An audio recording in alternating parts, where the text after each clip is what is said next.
नमस्कार दोस्तों, Bagda publication online classes के यूट्यूब चैनल पर आपका हार्दिक स्वागत है। दोस्तों, अपने पिछले 3 वीडियो में क्रिया विशेषण, संबंधबोधक अभिकारी शब्द का अध्ययन कर लिया था। अब अपन इस वीडियो में जो तीसरा है समुच्चय बोधक अभिकारी शब्द, समुच्चय बोधक अभिकारी शब्द है, उसका अध्ययन कर रहे हैं। समुच्चय बोधक अभिकारी शब्द किसे कहते हैं कि वे अभिकारी शब्द जो दो या दो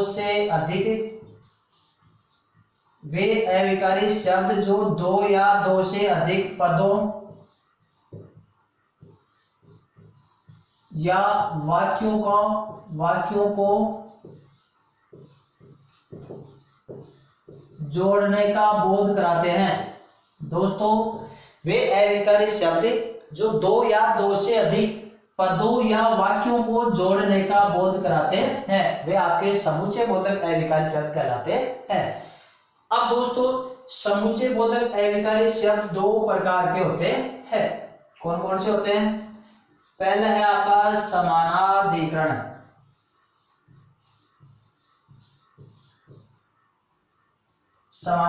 समुच्चय बोधक। दूसरा है व्याधिकरण समुच्चय बोधक, समानाधिकरण और व्याधिकरण। समानाधिकरण क्या होता है कि वे अभिकारी शब्द जो दो समान उपवाक्यों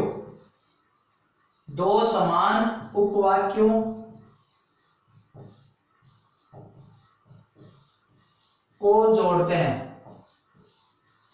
वे अभिकारी शब्द जो दो समान उपवाक्यों को जोड़ने का बोध कराते हैं, जोड़ते हैं, वो समानाधिकरण समुच्चय बोधक अभिकारी शब्द होते हैं। और व्याधिकरण क्या होते हैं? वे अभिकारी शब्द जो एक प्रधान उपवाक्य को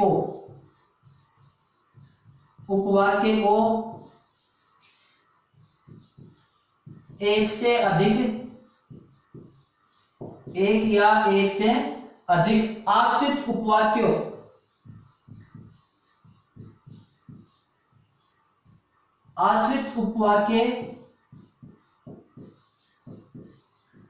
को जोड़ने का बोध कराते हैं। दोस्तों, ध्यान देना, समुच्चय बोधक अभिकारी शब्द किसे कहते हैं?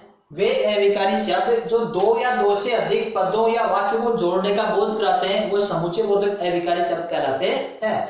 समुच्चय बोधक अभिकारी शब्द 2 प्रकार के होते हैं, समानाधिकरण समुच्चय बोधक और व्याधिकरण।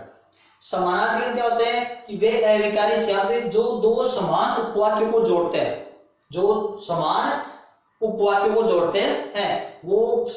होते हैं। समान उपवाक्य भी हो सकते हैं या प्रधान उपवाक्य भी हो सकते हैं। वे अभिकारी शब्द जो समान उपवाक्य को या समान प्रधान उपवाक्य को जोड़ते हैं, वो समानाधिकरण होते हैं। और व्याधिकरण अभिकारी शब्द कौन से होते हैं? वे अभिकारी शब्द जो एक प्रधान उपवाक्य को एक या एक से अधिक आश्रित उपवाक्य से जोड़ते हैं, तो होते हैं आपके व्याधिकरण समुच्चय बोधक अभिकारी शब्द। तो दोस्तों, ये तो हो गए समुच्चय बोधक अभिकारी शब्दों के 2 भेद। क्योंकि इसमें सीधी सी बात यह है कि मैंने जो पिछले वीडियो में वाक्य पढ़ाए थे, अपने रचना के आधार पर वाक्य के जो मुख्य 3 भेद होते हैं, साधारण वाक्य, संयुक्त वाक्य और मिश्रित वाक्य। साधारण वाक्य, संयुक्त वाक्य और मिश्रित वाक्य। तो साधारण वाक्य को छोड़ देने के बाद में जो संयुक्त वाक्य और मिश्रित वाक्य बचते हैं, वो दोनों के दोनों उदाहरण इनमें प्रयुक्त होते हैं। तो दोस्तों, ध्यान रखना, संयुक्त वाक्य के जितने भी उदाहरण होते हैं, वो समानाधिकरण में प्रयुक्त होंगे। और मिश्रित वाक्य के जितने भी उदाहरण होते हैं, होंगे, वो आपके व्याधिकरण में प्रयुक्त होते हैं। दोस्तों, दोनों के उदाहरण सेम है। समुच्चय बोधक में कौन से होते हैं? संयुक्त वाक्य और मिश्रित वाक्य दोनों के उदाहरण होते हैं ना, वो समुच्चय बोधक अविकारी शब्दों में प्रयुक्त होते हैं। अब समुच्चय बोधक के भेद दो गए, समानाधिकरण और व्याधिकरण। तो समानाधिकरण में संयुक्त वाक्य प्रयुक्त होगा और व्याधिकरण में मिश्रित वाक्य प्रयुक्त होता है। संयुक्त वाक्य में दो प्रधान उपवाक्य होते हैं और मिश्रित वाक्य में एक प्रधान और एक आश्रित उपवाक्य होता है। तो मिश्रित वाक्य उदाहरण इसमें होंगे और संयुक्त वाक्य उदाहरण इसमें होंगे। ये दोनों मिलाकर के आपके समुच्चय बोधक में प्रयुक्त हो जाते हैं। अब दोस्तों समानाधिकरण अविकारी शब्द कौन कौन से होते हैं वो मैं यहाँ पे लिख रहा हूं। और, तथा, वह, या, एवं, अथवा, अतः, इसलिए, किंतु, परंतु, लेकिन, वरना, बल्कि, पर, न, या, अन्यथा,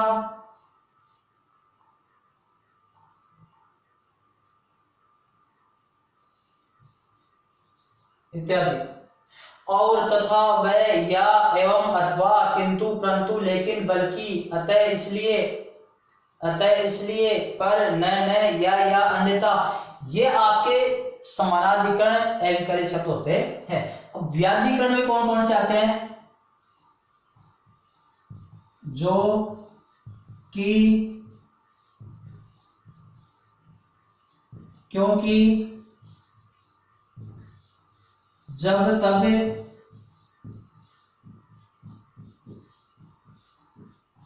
ज्यों, त्यों, जितना, उतना, यथा, तथा, जैसे, वैसे, जिसकी, उसकी, जो, सो,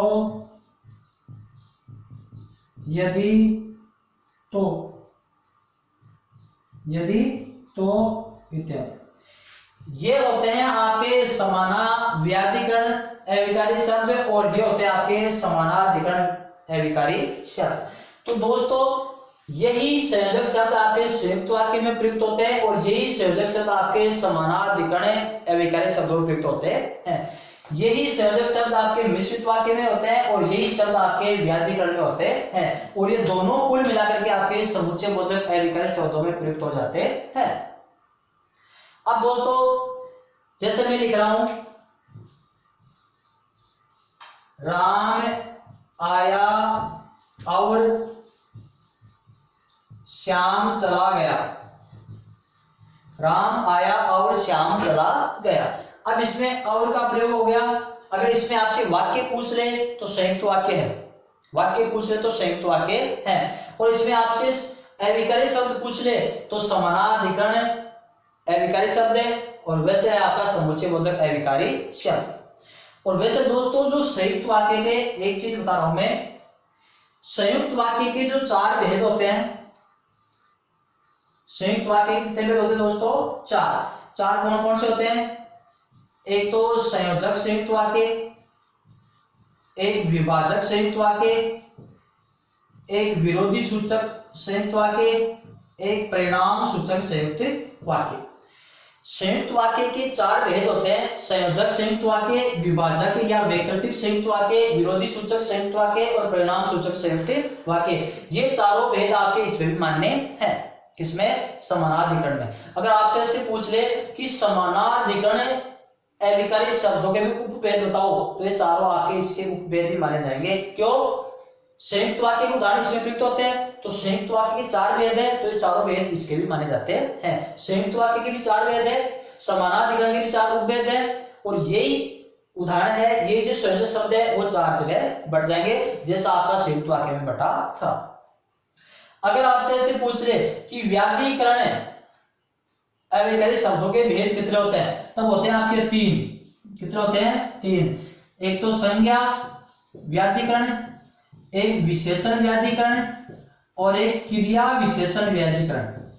क्रिया विशेषण व्याधिकरण, क्योंकि मिश्रित वाक्य के भेद कितने थे? ये 3, संज्ञा मिश्रित वाक्य, विशेषण मिश्रित वाक्य और क्रिया विशेषण मिश्रित वाक्य। तो ये जो सारे संयोजक शब्द है ये भी 3 जगह बढ़ जाते हैं। तो दोस्तों ध्यान रखना, राम आया और श्याम चला गया। दूसरा उदाहरण है, मैंने उसे बहुत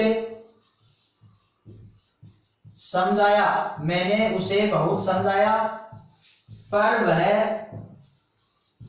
नहीं माना, मैंने उसे बहुत समझाया पर वह नहीं माना। नौ मन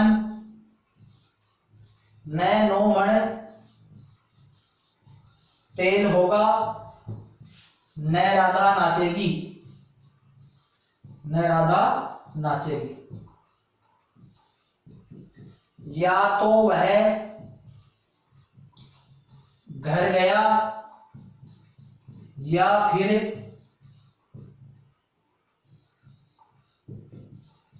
पढ़ रहा होगा।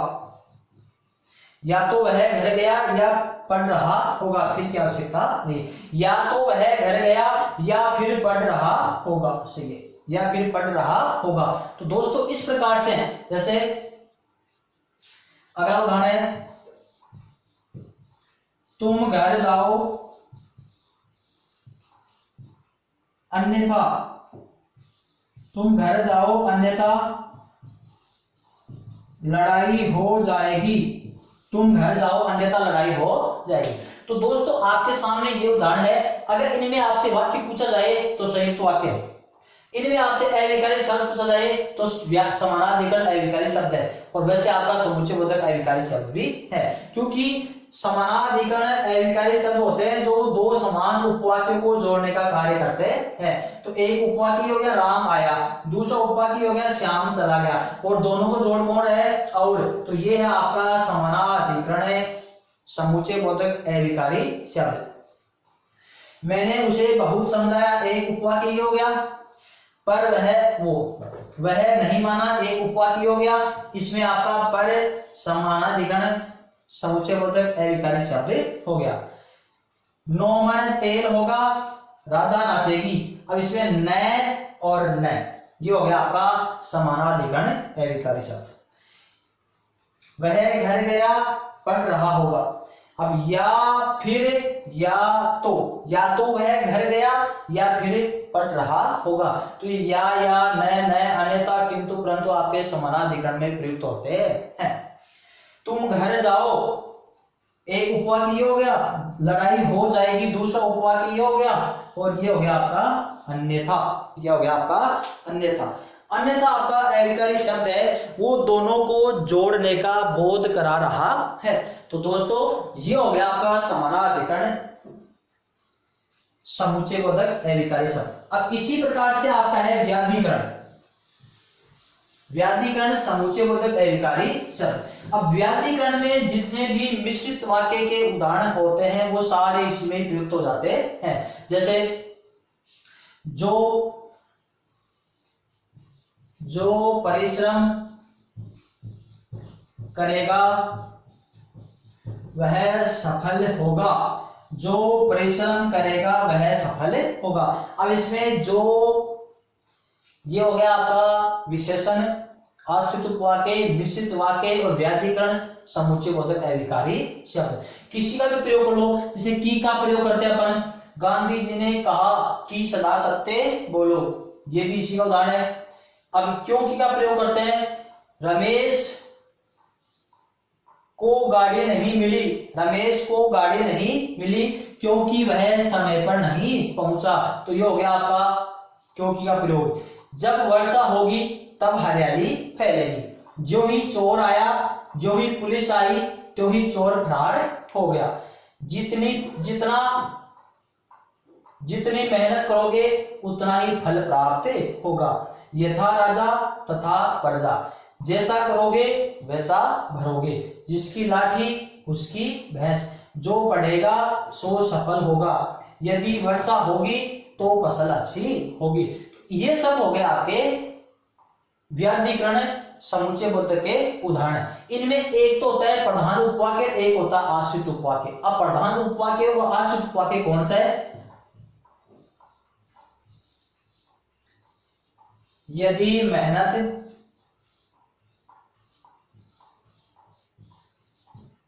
करोगे तो सफल होंगे, यदि मेहनत करोगे तो सफल होंगे। कैसे? अब इसमें कौन सा यदि तो का प्रयोग है? ये यदि और तो। अब इसमें कौन सा प्रधान उपवाक्य है और कौन सा आश्रित उपवाक्य है? सफल होंगे ये तो है आपका प्रधान उपवाक्य, और यदि मेहनत करोगे ये है आपका आश्रित उपवाक्य। अब ये पता कैसे लगा आपको? क्योंकि प्रधान उपवाक्य का अर्थ स्वतंत्र रूप से निकलता है और आश्रित उपवाक्य का अर्थ स्वतंत्र रूप से नहीं निकलता है। आश्रित उपवाक्य प्रधान उपवाक्य पर निर्भर रहता है। तो इस अकेले को अपन पढ़ते हैं सफल होंगे, इसका अर्थ निकल रहा है। इसको अपन अकेले को पढ़ते हैं यदि मेहनत करोगे, इसका अर्थ नहीं निकल रहा है। इसका अर्थ निकालने के लिए जैसे मान लो कोई भी बोल रहा है यदि मेहनत करोगे तो आगे कोई बोले कि आगे क्या होगा? तो सफल होंगे। तो इसका अर्थ निकालने के लिए इसको लिखना ही पड़ता है। ये हो गया आपके व्याधिकरण समुच्चय बोधक अविकारी शब्द के उदाहरण। तो दोस्तों समुच्चय बोधक होते हैं जो वे अविकारी शब्द जो दो या दो से अधिक पदों या वाक्यों को जोड़ने का बोध कराते हैं। समुच्चय बोधक के भेद हो गए दो, समानाधिकरण, व्याधिकरण। इसमें दो समान प्रधान उपवाक्य जुड़ते हैं, इसमें एक प्रधान उपवाक्य एक से अधिक आश्रित उपवाक्य जुड़ते हैं। संयुक्त वाक्य के उदाहरण समानाधिकरण प्रयुक्त होते हैं और मिश्रित वाक्य के उदाहरण व्याधिकरण में प्रयुक्त होते हैं। ये सारे संयोजक शब्द आपके समानाधिकरण के हैं, ये सारे संयोजक शब्द आपके व्याधिकरण के हैं। अगर समानाधिकरण के भेद पूछ ले तो चार होते हैं, संयोजक, विभाजक, विरोधी सूचक, परिणाम सूचक, और यही चारों भेद संयुक्त वाक्य के माने जाते हैं। इसके भेद पूछ ले तो संज्ञा, विशेषण, क्रिया विशेषण होते हैं, और यही आपके तीन भेद मिश्रित वाक्य के होते हैं। दोस्तों ये हो गया आपका समुच्चय बोधक अविकारी शब्द। दोस्तों चौथा है अपना विस्मयादि बोधक। विस्मयादि बोधक अविकारी शब्द से कहते हैं कि वे अविकारी शब्द जो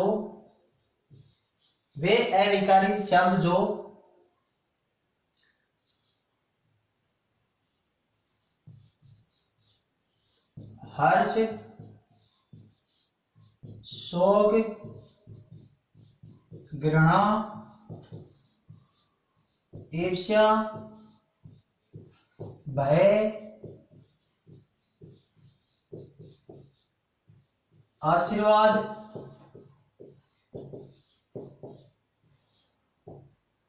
तिरस्कार, इच्छा आदि भावों का बोध कराते हैं। किसका? वे अविकारी शब्द जो हर्ष, शोक, घृणा, ईर्ष्या, भय, आशीर्वाद, तिरस्कार, इच्छा आदि भावों का बोध कराते हैं वो विस्मयादि बोधक अविकारी शब्द कहलाते हैं। आश्चर्य, जैसे आदि आश्चर्य भी इसमें शामिल है। जैसे अब इसमें आश्चर्य बोधक शब्द है, जैसे क्या? विस्मयादि बोधक एक ये चिन्ह है, ये विस्मयादि बोधक है। इस चिन्ह को कहते हैं विस्मयादि बोधक चिन्ह। दोस्तों इस चिन्ह को दो नाम से पुकारते हैं। इसको एक तो कहते हैं विस्मयादि बोधक, और एक कहते हैं इसको संबोधन सूचक विषय कहते हैं, इसको विस्मयादि बोधक कहते हैं। जब यही चिन्ह या अविकारी शब्द हर्ष, शोक, घृणा, ईर्ष्या, भय, आशीर्वाद, तिरस्कार, इच्छा, आश्चर्य आदि का बोध कराए तब तो ये रहेगा आपका विस्मयादि बोधक के नाम से। और जब किसी दूसरे को या किसी व्यक्ति को संबोधित किया जाए तो हो जाएगा आपका संबोधन सूचक चिन्ह। जैसे वो संबोधन सूचक हालांकि इसी में प्रयुक्त होता है, विस्मयादि बोधक में ही आता है। जैसे अजी आ गया, अरे राधा कहाँ जा रही हो, अरे राधा कहाँ जा रही हो। अब यहाँ पर ये चिन्ह है संबोधन सूचक है।